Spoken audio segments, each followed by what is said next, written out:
Well, shalom, y'all. We are so glad you have joined us for this week's teaching. You know, he tells us, great shalom have those who love his Torah, and nothing will cause them to stumble. This week, we're going to jump into our new series, and we're going to be talking about Joseph and his life, and we're going to see some of the things that we can learn from his life that we can apply into ourselves, and some wisdom that we can pick up from some of the things that Joseph experienced and went through in his life. So we're going to be in Genesis chapter 37, and we're going to start with verse 1.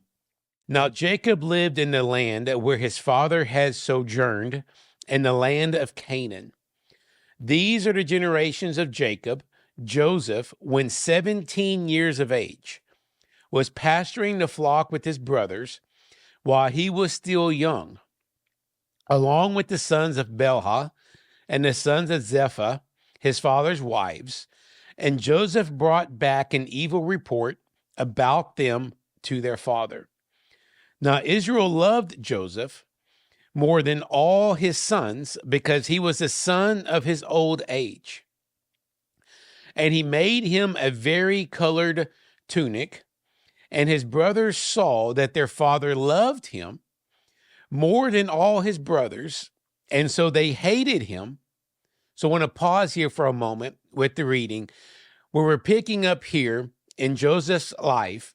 As he is at the age of 17, he is still a young man. And we can see even at a young age that Joseph seemed to have a little bit of trouble already in his life. It seems that he does not get along with his brothers because his father loves him more than he loves all of his other sons. So his brothers are jealous of him, and his brothers are unable to speak to him in peace. So we can see that there is a bit of rift, or you could say there's a family drama that is going on here in the family, and Joseph is basically in the midst of it. So if his brothers aren't able to speak to him in peace, what is his relationship like with his brothers? But yet in this, we see in this passage that Joseph brings an evil report of his brothers unto his father. So we get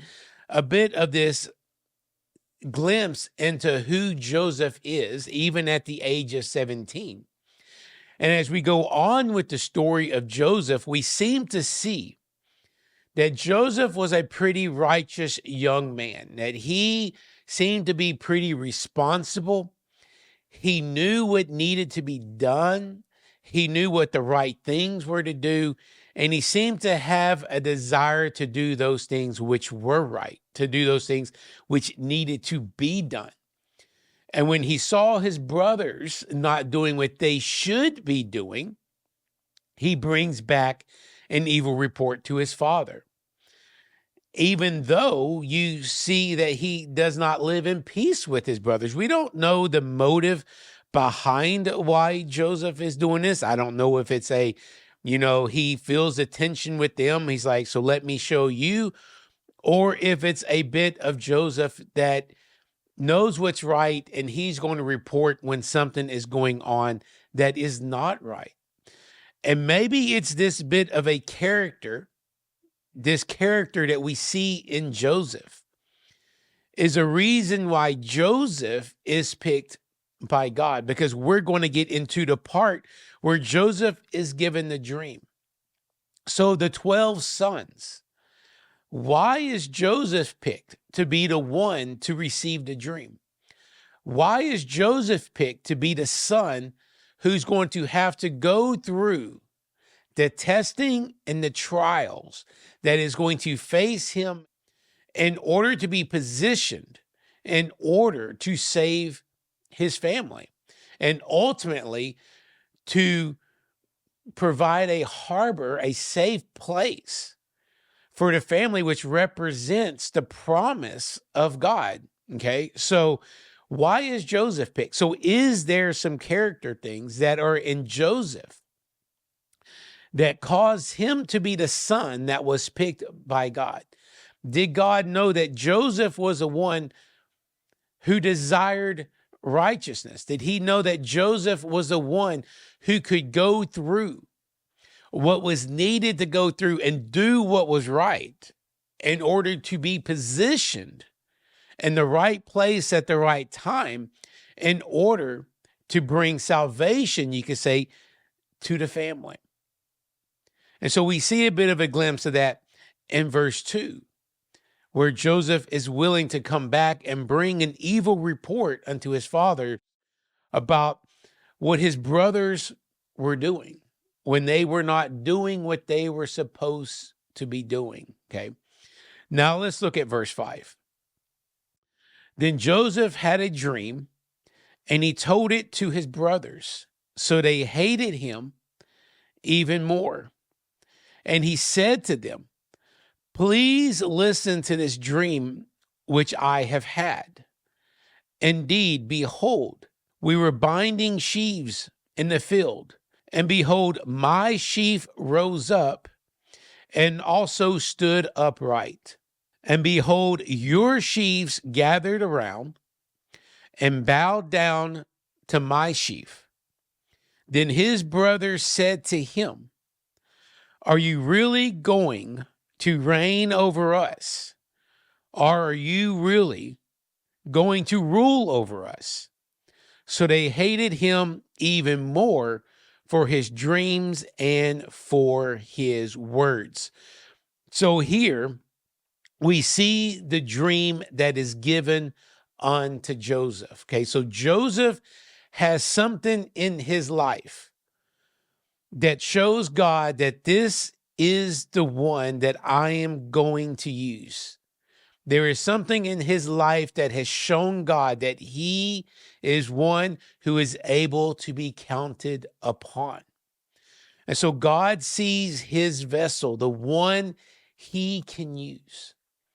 So he gives Joseph this dream. Now, Joseph dreams this dream, and he can interpret the dream right away. He can see that his brothers are going to bow down unto him. So he has his dream. He sees what's coming in that regard. What Joseph is unaware of is what he is going to have to go through in order to see that dream come to pass in his life. So I believe God gave this dream to Joseph at this time for a purpose and for a reason. Because Joseph was about to have to go through some serious testing. He was going to have to go through some hard times in order to be positioned in the place that he needed to be positioned in order to provide a safe place for the family during the famine. So God, in his goodness, provides Joseph with a dream, with a glimpse. He does not give Joseph everything.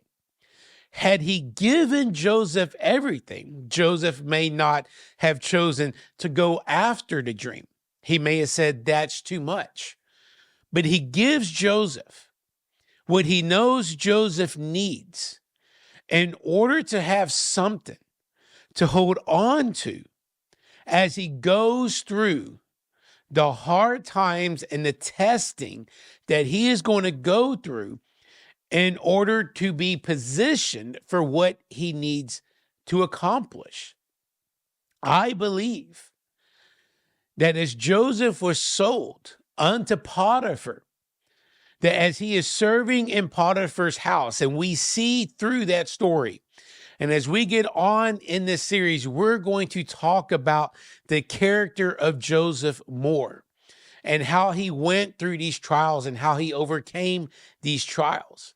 But I believe that as he was going through these trials, as he shows himself to be a faithful servant in Potiphar's house, and I believe that Joseph had shown himself to be a faithful servant before ever going to Potiphar's house. That's why God knew that he could send Joseph there and he would be a faithful servant because Joseph was already a faithful servant.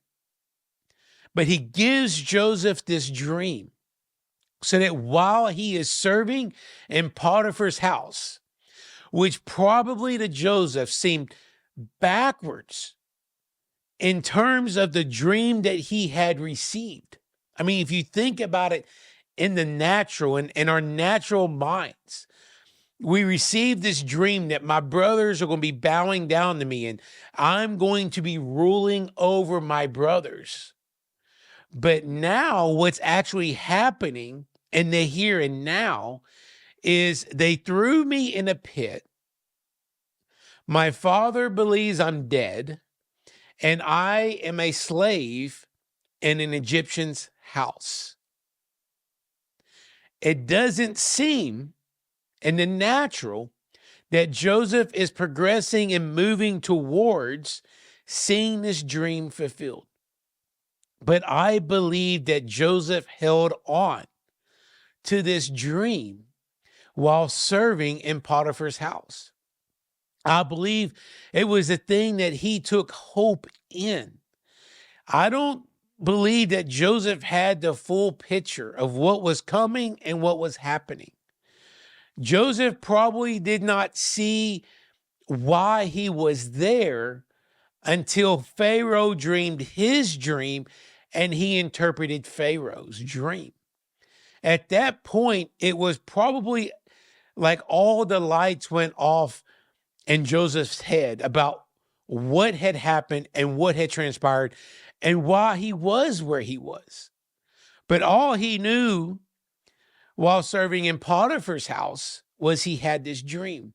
And I believe it provided hope for him to keep doing that which was good, that which was righteous, to be a faithful servant, to do what he needed to do. And that is how God will treat us. He loves us. He is gracious unto us. And he will do the same unto us like he did with Joseph. He will provide us with a dream. He will provide us with a glimpse of the future. He has given us a glimpse of what we will see and have after this life and eternity, of something that we can hold on to, something that we can hold on to have faith. So as we go through the hard times, as we go through the trials and the testing, as Joseph did, we have something that we can hold on to have hope.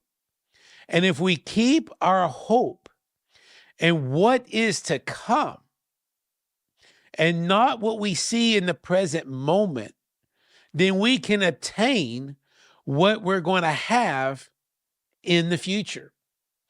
If Joseph had lost hope in the dream, if he had lost hope in what the future was, and had given in to what he had in the present moment in time serving in Potiphar's house, he never would have made it before Pharaoh and to serve and to reign as second in command in Egypt. He never would have seen the dream fulfilled in his life. He had to hold on to the hope of the dream and not live in what he was at in that moment in time. Let's look at 2 Corinthians chapter 4 and verse 17. For our momentary light affliction is working out for us an eternal weight of glory, far beyond all comparison. While we look not at the things which are seen, but at the things which are not seen. For the things which are seen are temporary, but the things which are not seen are eternal. So here is Paul speaking, and he is telling us that what we are going through, okay, so as what Joseph was going through, serving in Potiphar's house, that was momentary. Being thrown in prison after being falsely accused was momentary and was light affliction. What we're going through is momentary and is light affliction. It is light compared to what is being worked out inside of us. Something was being worked out inside of Joseph. He was being prepared for something greater than the affliction that he was going through. It was far more weightier. It was the glory that was to come, that Joseph was going to be used for, was so much greater than the affliction that he went through, being thrown into the pit by his brothers, having to serve in Potiphar's house and being mistreated, being lied about, falsely accused, and being thrown in prison. That was light affliction. And it's the same that can be said as what we're walking through every day now. It is light affliction compared to the weight of the glory that we're going to see and have in eternity. Paul goes on to say, while we look not at the things which are seen, so we're not looking at the things here in the now as they seem present. We're not looking at the present circumstances.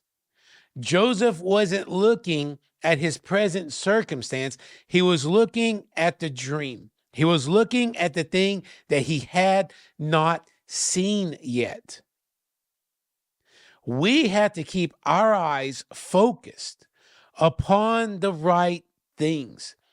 We have to keep looking at those things which are not seen.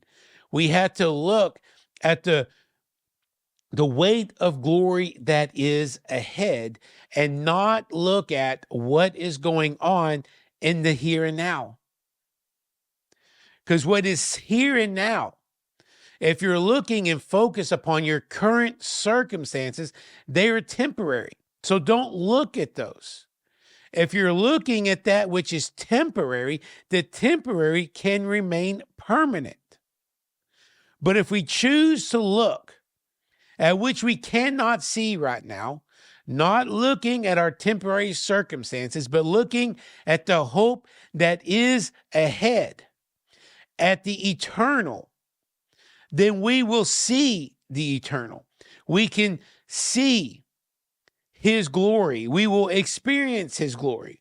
We can see the manifestation of our dream, just as Joseph saw the manifestation of his dream, because he did not look at the temporary.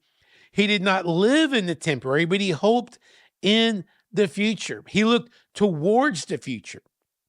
So God has given us something to look forward to. He has given us the eternal, and sometimes he will give us something to hope and to look for even here on this earth before we even get to the eternal. But we all have the eternal to look for and to hope for and to believe for and to live for. And so we have to live for that which is eternal and not for that which is temporary. So we don't look at what is going on now, but we look at what is ahead. Because you're going to go where you are looking. You want to go what's ahead, you got to look ahead.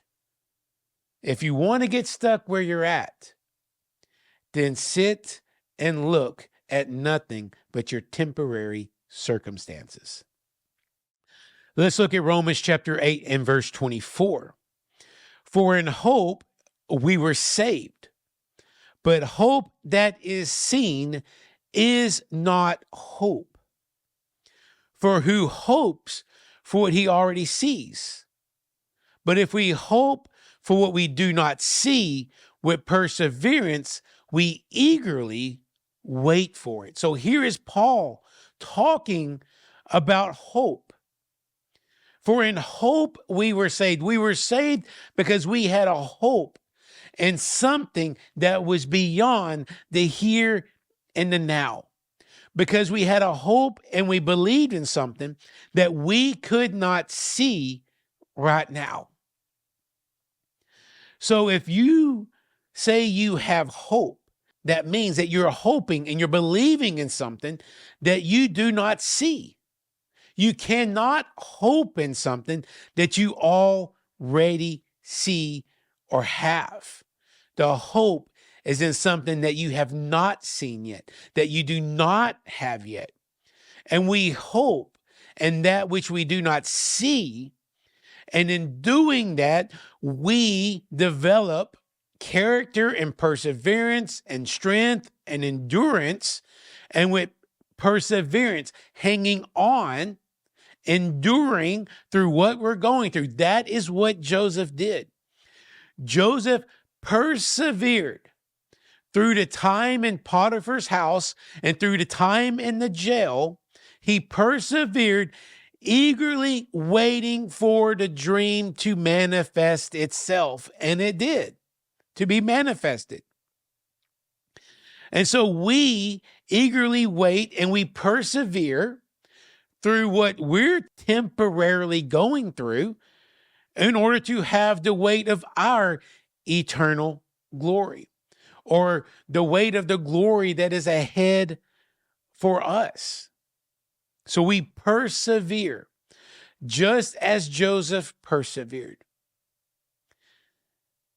He was given something to hold on to give him hope to persevere through the trial, and he did.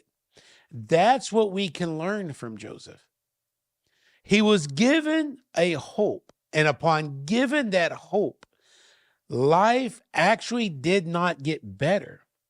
Life actually became harder and a little rougher and a little tougher for a time period.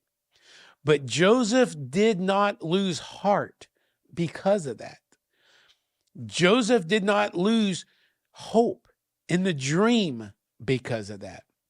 But instead, he allowed the dream to provide hope for him so that he could persevere through his temporary circumstances, through the light affliction that he was going through, so that he could experience the weight of the glory that was ahead. And that's what we can learn. He has given us hope. He will give you hope. But it doesn't mean that life is going to automatically get better upon receiving that hope. But you may and probably will have to take the same path that Joseph did. You're probably going to go through a season of affliction, and you're going to need that hope to persevere through that season. And if you endure through that light affliction, then you can experience the weight of the glory that is ahead. Let's look at 1 John chapter 2 and verse 16. For all that is in this world, the lust of the flesh and the lust of the eyes and the boastful pride of life, is not from the Father, but is from the world. And the world is passing away, and also its lust. But the one who does the will of God abides forever. So here's John speaking about the fact that we don't live in this world as is. It is passing away. We don't serve this world. So we don't live in the lust of the flesh and the lust of the eyes and the pride of life. But we live to do the will of the Father, because that is what is eternal. And as we look at Joseph's life, he was tempted in some of these regards along the way as he was going through affliction before he received the weight and the glory of the hope of the promise that was given unto him, of the dream that was given unto him. Joseph could have given in to his flesh in those moments, but he didn't, because he was living for something that was greater than himself. He believed in something that was greater than himself. He believed in something that was greater than the desires of the lust of his flesh and of the lust of his eyes and the pride of life. So he continued to be faithful and do that which was right and to be a faithful servant. So the question and what we go through is God's going to test us and see if we're going to be a faithful servant. Are we going to live for this world? Are we going to live for the lust of the flesh? Are we going to live for the lust of the eyes or the pride of life? Or are we going to live for him? Are we going to live for that which is passing away? Because if we live for the things of this world, then we will pass away with this world and with the lust of this world. But those who do the will of God will abide forever. They will live forever. To them, they have the hope of eternal life, of everlasting life. So we endure through this time, in this temporary time. What we do now is temporary. This life is temporary compared to the eternity that is ahead. So are we going to live for that which is temporary, or are we going to live for that which is greater ahead? Hebrews chapter 11 and verse 1. Now faith is the assurance of things hoped for, the conviction of things not seen. For by it the men of old gained approval. So what is faith?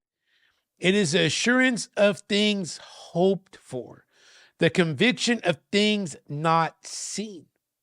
So Joseph exercised faith when he had the assurance of the hope that the dream, he had a conviction that what he dreamt was going to happen. And because he had that hope and he had that conviction and he had that faith, Joseph was a man of faith. So he had this faith in his life. He had not seen it yet, but he had this faith that it was going to happen. He had a conviction and assurance that it was coming. And for by it, he gained approval. But let's look at something else that Joseph had faith for. And this is Hebrews chapter 11 and verse 22. By faith, Joseph, when he was dying, made mention of the exodus of the sons of Israel and gave commands concerning his bones. Now let's look at this in the Torah where Joseph actually mentions this in Genesis chapter 50 and verse 24. And Joseph said to his brothers, I am about to die, but God will surely take care of you and bring you up from this land to the land which he swore to Abraham, to Isaac, and to Jacob. Then Joseph made the sons of Israel swear, saying, God will surely take care of you, and you shall carry my bones up from here.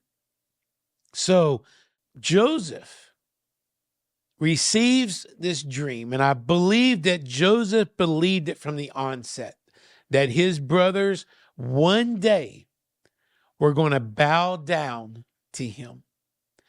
He has to go through a process in order for him to be positioned in a place, in order for this to happen. He didn't know all that. All he knows is he gets thrown in a pit, but he still believes the dream. He gets sold as a slave unto Potiphar, but he still believes the dream, and he remains a faithful servant. He is falsely accused and thrown into jail, and he remains a faithful servant, even in the jail, after remaining a faithful servant, he doesn't lose heart. He continues to do what is right. And from there, he is positioned in a way so that when Pharaoh dreams a dream, he can interpret that dream. And he gets the opportunity to stand in front of Pharaoh and interpret that dream. Then he gains favor with Pharaoh. And Pharaoh says, what man better than to execute the plan that has been given by this dream than Joseph? Why was Joseph deemed worthy to be that man? Because he remained faithful. So he put himself in position to be elevated, to be the second in charge with Pharaoh.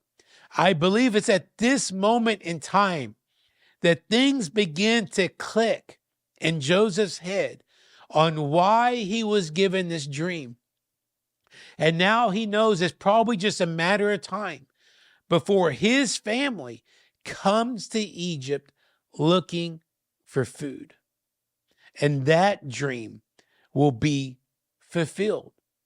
But see, it goes even beyond that when it comes to Joseph hoping, because Joseph brings his family into Egypt to take refuge during the famine. But Joseph knows that that is not where his family belongs.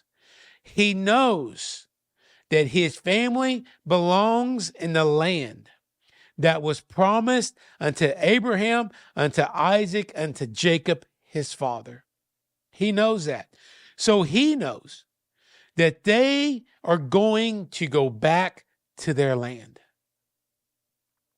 He has faith and belief in the fact that his family, his seed after him, will leave Egypt and they will go back to the land that was promised unto them, unto Canaan, and they would be prosperous there in the land. And so because he had that faith, what is his words that he said unto his sons? God will surely take care of you. Carry my bones up from here when you go to the land of my fathers. What we can learn from Joseph and what we need to learn from Joseph is the faith that Joseph had, the hope of Joseph, that he never lost heart. No matter what he went through, he never lost heart of the dream and the promise that God had given unto his fathers. And he believed it, and he held on to it, and he expected it with a confidence for it to happen and to occur. And for us, no matter what our temporary circumstances are, no matter what the light affliction is that we are going through, we do not lose heart. We do not lose hope, but we hold on to our hope with full expectation and a confidence that which God has spoken will come to pass. Well, hallelujah. We are so glad that you have joined us for this week's teaching. We will be back again next week with another teaching. So come back now and shalom, y'all.